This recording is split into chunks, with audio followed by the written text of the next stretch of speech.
Itu langkah pertama. Untuk selanjutnya nanti di step berikutnya. Jadi tangganya harus satu-satu dulu bang. Makanya nggak ada kelas 1 itu langsung diajarin sehari langsung naik kelas 2. Nggak ada. Jadi kelas 1 dulu, setelah itu kelas 2, setelah itu kelas 3. Seperti itu. Oke bang? Oke, siap Bang Edis. Terima Oke, kasih atas terima sarannya. kasih. Sama-sama bang. Oke. Anda muslim ya bang ya? Alhamdulillah. Oke. Muslim, Des. Bang, kita lanjutin yang tadi ya bang ya. Saya ini ingin membuktikan ada 101 bukti Islam itu adalah cacat logika. Jadi kalau Anda Islam, Anda sedang mengimani sesuatu yang cacat logika. Oke, begini bang. Nah, gimana cerita? Baik. Gimana ceritanya, Des? Baik. Coba. Dalam sudut pandang Tuhan di dalam Bible kami dan sudut pandang Tuhan di dalam Al-Quran itu jauh berbeda. Makanya menurut Bible, Tuhan di dalam Al-Quran itu adalah syaiton yang menyesatkan manusia.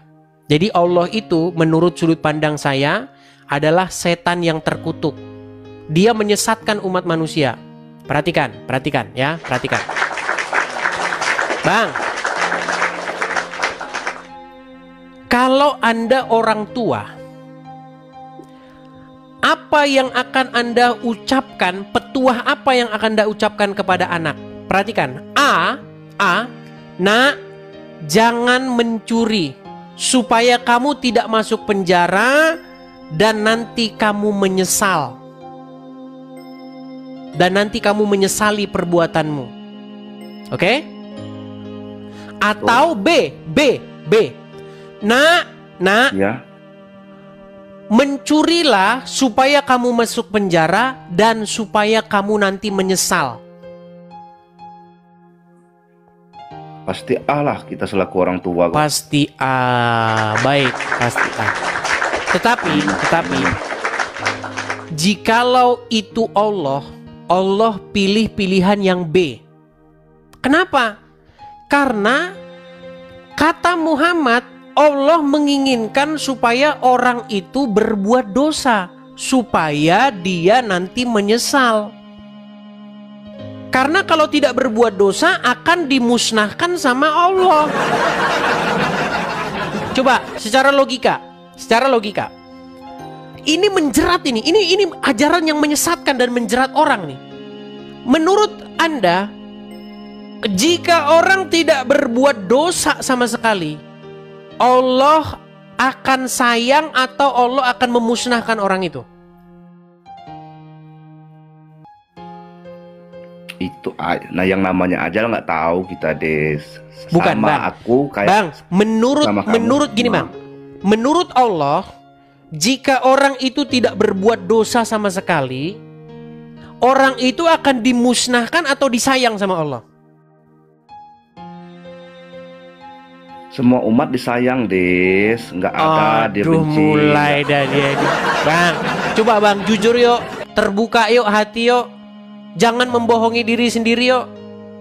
Coba Bang, jujur ya Bang ya. Gimana? Bang, sesama umat manusia saya mengasihi Anda dan saya ingin berusaha mencerahkan Anda nih. Sekali lagi Bang, coba kita jujur dengan hati yang paling dalam. Kalau Anda tidak berbuat dosa sama sekali, Allah akan sayang kepadamu atau Allah akan musnahkan kamu dan diganti dengan kaum yang lain yang berbuat dosa? Allah sayang, Des. Baik. Kalau sayang itu bertentangan dengan isi ajaran Muhammad nih. Makanya saya bilang, makin Anda belajar agama Islam, semakin dekat Anda meninggalkannya. Saya balik kamera saya ya. Nih. Perhatikan Bang. Yuk, mana Lihat ya. Nih. Ini hadis ya. Nomor hadisnya 7632. Apa yang dikatakan di sini? Assalamualaikum Datuk. Saya ingin bertanya soalan. Boleh dokter jelaskan kepada kami hadis demi zat yang jiwaku di tangannya, seandainya kamu tidak berbuat dosa sama sekali, niscaya Allah akan memusnahkan kamu seluruhnya. Tuh. Itu ayat apa itu, Is? Ayat baik, kita berapa, tunjukkan hadisnya ya. Kita akan tunjukkan hadisnya. Nih Bang. Nih hadisnya Bang. Gimana? Ini di dalam, ini Yuk. Sohi di dalam kitab-kitab Sohi Bang. Nih ya. Nih. Hadis Sohih Muslim. Ada banyak sekali nih Bang. Sohih Muslim, Sohih Bukhari. Nih. Dari Abu Hurairah radhiyallahu anhu. Secara marfu. Demi zat yang jiwaku berada di dalam tangannya, kalau seandainya kalian tidak berbuat dosa, sungguh Allah akan membinasakan kalian, dan Allah akan mendatangkan kaum yang berbuat dosa, lalu mereka beristighfar kepada Allah Ta'ala, lalu Allah mengampuninya. Jadi ayat ini, hadis ini sangat menyesatkan Bang. Seolah-olah supaya ada alasan bertobat, maka harus berdosa dulu. Makanya saya bilang, supaya ada alasan untuk menyesal, maka Anda harus memberi petuah kepada anak Anda, nak, malinglah Anda, supaya Anda di penjara dan supaya Anda menyesal. Ini logika sungsang Allah. Makanya saya bilang, Allah ini tiada lain adalah setan yang terkutuk. Des, woi, Bang Edes, dengar dulu. Baca lagi di bawahnya baca lagi. Oke, mau dibaca lagi bawahnya. Nih, perhatikan. Nabi SAW bersumpah demi Robnya.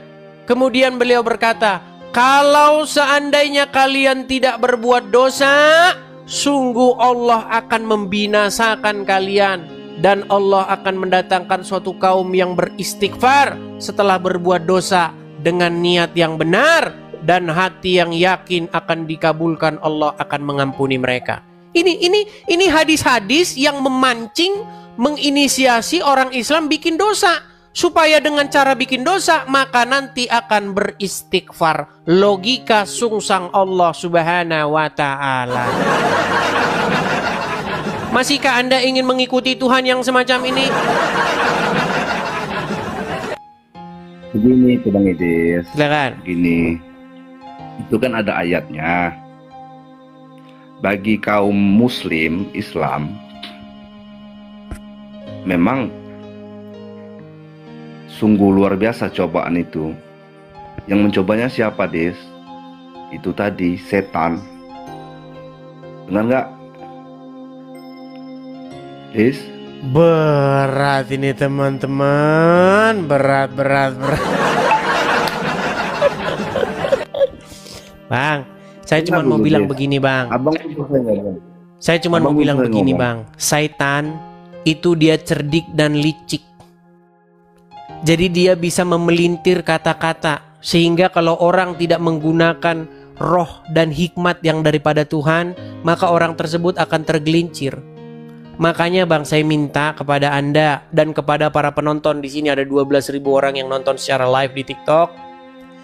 Coba mulai hari ini gantilah Tuhan kalian, Allah dan Muhammad itu menjadi Bapa di sorga dan Yesus dan Roh Kudus.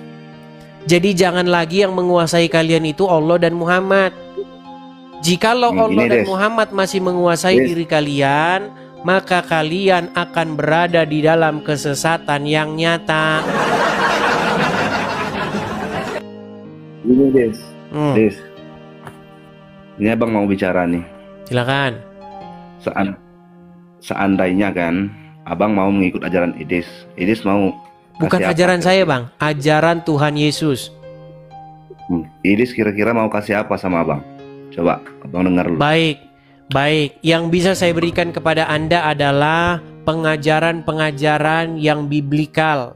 Supaya apa? Supaya Anda berada di jalan yang benar. Kalau Anda mengikut Allah, sebentar lagi Anda akan melakukan hal-hal yang membuat diri Anda rugi. Contoh, Anda punya tabungan nanti di tabungan Anda. Kalau Anda ikut-ikutin Allah dan Muhammad, itu nanti tabungan akan Anda serahkan kepada Arab. Bagaimana caranya? Anda akan datang ke kedutaan besar Arabia. Ini uang, tolong bikinkan saya visa untuk mencium batu di Arab. Lalu uang itu nanti akan Anda gunakan, itu Anda tukar dengan rial, lalu akan Anda gunakan untuk membayar hotel di sana. dan Anda gunakan untuk membeli makan di sana. Akhirnya makmurlah Arab Saudi, sengsaralah bangsa Indonesia. Karena apa? Karena tabungan Anda yang harusnya bisa dibangun, bisa digunakan untuk membangun negeri kita tercinta ini, malah Anda serahkan ke Arab. Mereka enak-enakan ongkang-ongkang kaki di sana. Itu kita diperbudak, kita dijajah, pikiran akal sehat kita dijajah. Kalian sebenarnya umat Islam. Gini Bang, yang namanya agama itu semuanya ajarannya baik. Abang bisa membedakan kan, yang mana baik, yang mana jelek, yang mana berdosa, yang mana enggak. Semua ajaran baik, bagus. Baik di Kristen maupun di Islam, di Buddha, di Hindu. Bang, apakah itu nasihat yang baik untuk menyuruh orang berbuat dosa supaya ada alasan dia bertobat? Bukankah begini, yang baik itu adalah supaya melarang orang berbuat dosa? Inilah yang diajarkan oleh Tuhan Yesus. Apa kata Tuhan Yesus terhadap orang-orang yang berbuat dosa? Jangan berbuat dosa. Sementara Allah malah, kau akan kubinasakan kalau kau tidak berdosa. Maka berdosalah supaya ada alasan supaya kau beristighfar dan bertaubat. Makanya kalau belum korupsi, korupsi dulu. Supaya apa? Supaya nanti tahu bagaimana cara beristighfar. Ya Allah, ampunilah saya Allah karena saya korupsi ya Allah. Besok minta ampun apa lagi ya? Besok saya pengen minta ampun berzina. Besok berzina dulu. Supaya apa? Supaya ada alasan untuk beristighfar. Makanya dalam satu hari Anda harus berbuat dosa supaya ada alasan untuk bertobat. Makanya saya bilang, Bang, bagaimana mungkin Anda percaya sama Tuhan macam begini? Gini Bang Ides, emangnya Bang Ides nggak pernah berbuat dosa sama saya? Pernah. Nah itu, makanya. Tetapi saya tidak diperintahkan supaya saya berbuat dosa. Beda dengan Allah. Allah kalau nggak berbuat dosa dimusnahin sama dia. Sama loh Bang, tadi udah saya buat perumpamaan yang sederhana. Orang tua manakah yang bijak? Anda sudah jawab tadi, yang A. Yang mengatakan jangan mencuri supaya Anda tidak masuk penjara dan menyesal. Tapi orang tua yang dalam tanda kutip botol mengatakan, kalau kamu tidak mencuri, bagaimana nanti kamu mau beristighfar? Gua musnahin lo kalau nggak mencuri lo. Nah itulah Allah, Bang, itulah Allah. Bagaimana Bang? Masihkah Anda mau mengikuti yang seperti ini? Ayo buka hati yuk. Buka hati. Belajarlah apa yang diajarkan oleh Tuhan Yesus. Ya. Seandainya saya mau mengikuti Tuhan Yesus, gimana caranya, Dis? Baik, kalau Anda ingin mengikuti Tuhan Yesus, langkah-langkah yang pertama adalah apa? Anda meminta supaya roh Tuhan menguasai diri Anda. Ya Tuhan, tolong ya Tuhan supaya roh-Mu menguasai diri saya. Sehingga hati saya, pikiran saya dikendalikan oleh Engkau untuk mencari kebenaran-Mu. Langkah yang kedua, pergi, nggak usah ke toko buku. Sekarang capek-capek, yang masih pakai buku cuman Uncu PI. Makanya dia tiap hari bilang, teman-teman, ayo teman-teman mengadakan mushaf Al-Quran. Zaman sekarang nggak usah. Zaman sekarang udah ada Android. Tinggal download saja Alkitab. Download. Baca Alkitab.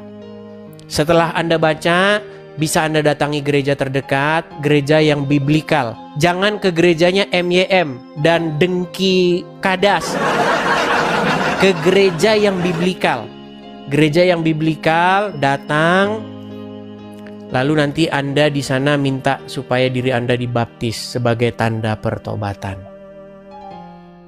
Begitu ya? Benar. Yang kedua saya mau nanya. ajaran Kristen itu ada berapa ajaran, Dis? Ya satu saja, Bang. Yang mana? Yang mana? Yang biblikal, yang sesuai dengan Bible.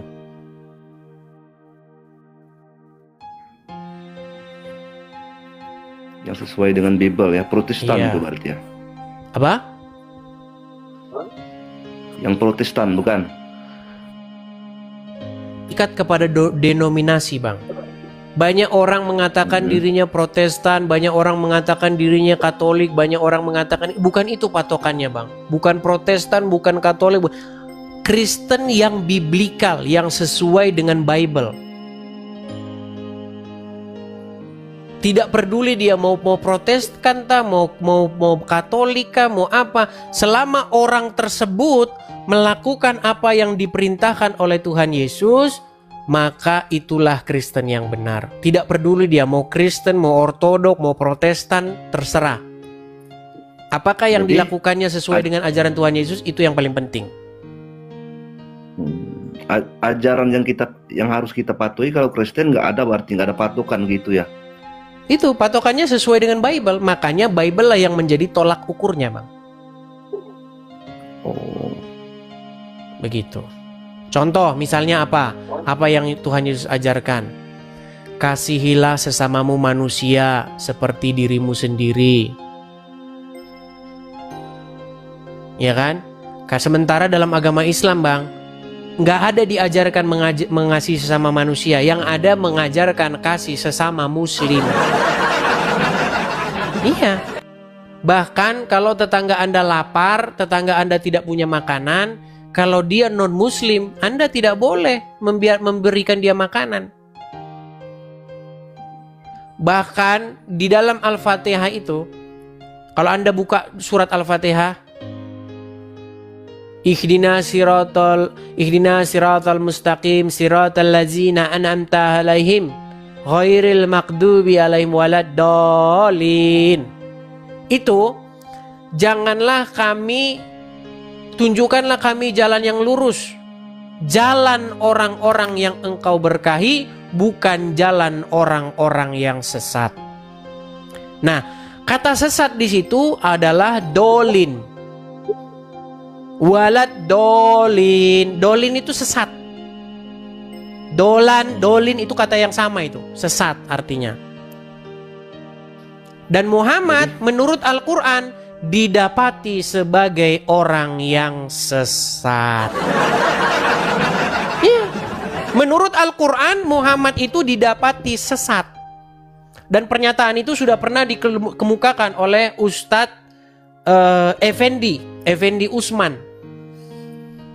Dan karena dia mengatakan hal tersebut, dia dihujat oleh netizen, padahal dia mengatakan yang benar.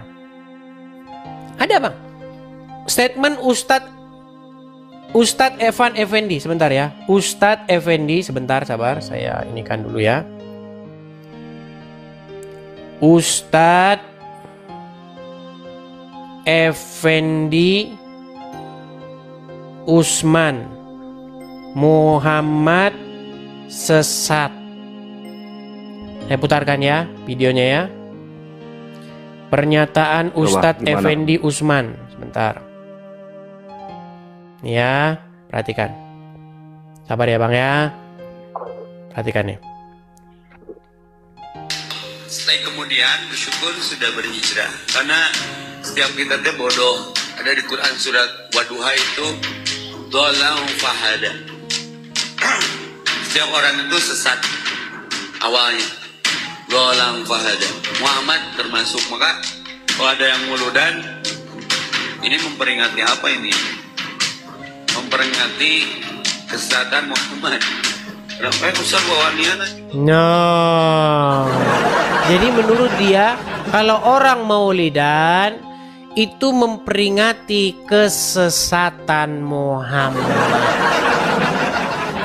Iya, di dalam surat Ad-Duha ayat yang ke-6 dan ke-7 itu menyatakan bahwa Muhammad didapati sebagai orang yang dolan, sebagai orang yang sesat.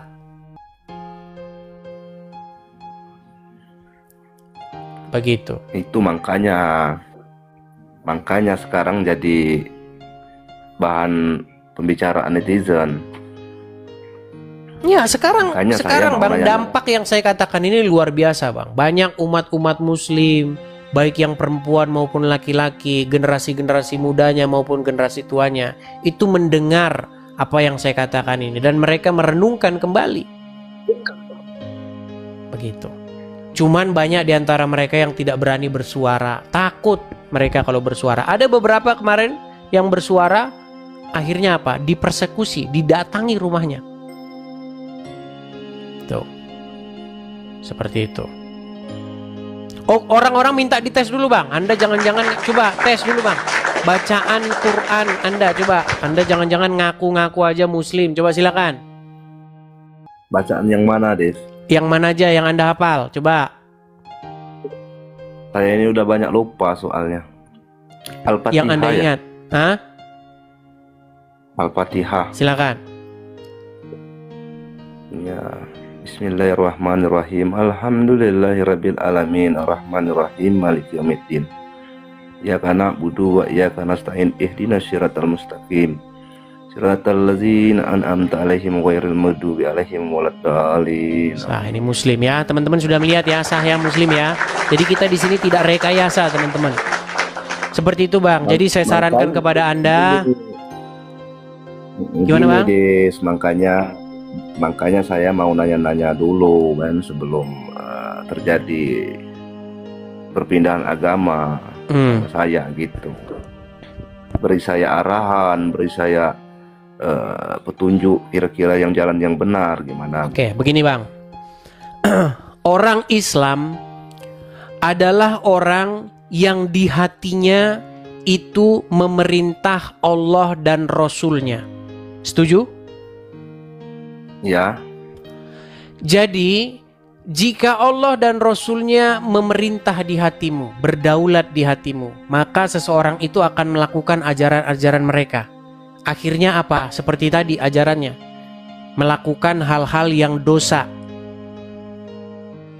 Tapi kalau Anda menjadikan Bapa di sorga dan Yesus dan Roh Kudus sebagai yang berdaulat dan memerintah di hatimu, maka kamu akan melakukan apa yang diajarkan oleh Bapa di surga dengan perantaraan Tuhan Yesus dan Roh Kudusnya. Nah, saya ingin mengundang Anda. Ini nasihat yang pertama. Nasihat yang pertama, buanglah Allah dan Rasulnya dari dalam hati Anda, dari pemerintahan yang mengendalikan jiwa raga Anda. Ganti dulu Allah dan Muhammad. Saya buang Anda dari dalam hati saya. Saya tengking Anda dari dalam hati Anda. Keluar Anda dari hati saya. Lalu diganti dengan Bapa, Yesus dan Roh Kudus yang memerintah di hati Anda. Nah, kalau sudah seperti itu, sekarang tinggal belajar apa yang diajarkan oleh Bapa di surga dengan perantaraan Yesus yang diutusnya. Terima Yesus sebagai junjungan, sebagai pemimpinmu, supaya dia memerintah dan berdaulat di hatimu. Karena dengan cara demikianlah seseorang itu dikendalikan dan berbakti kepada Bapa di surga, yaitu dengan cara menerima Yesus sebagai Tuhan dan Juru Selamatnya. Seperti itu. Itu langkah pertama. Untuk selanjutnya nanti di step berikutnya. Jadi tangganya harus satu-satu dulu, Bang. Makanya nggak ada kelas 1 itu langsung diajarin sehari langsung naik kelas 2. Nggak ada. Jadi kelas 1 dulu, setelah itu kelas 2, setelah itu kelas 3. Seperti itu. Oke, Bang? Oke, siap Bang Edis. Terima kasih atas terima sarannya. kasih. Sama-sama, Bang. Oke. Saya turunkan ya, Bang ya. Saya kasih kesempatan kepada muslim-muslim yang lain. Terima kasih. Selamat malam. Oke, saya turunkan. Ya, itu ya teman-teman ya. Jadi kepada teman-teman, saya katakan kepada kalian, janganlah mengeraskan hati kalian. Ayo, buka pintu hati kalian, buka pikiran kalian untuk menerima kebenaran ya, seperti itu ya. Terima kasih.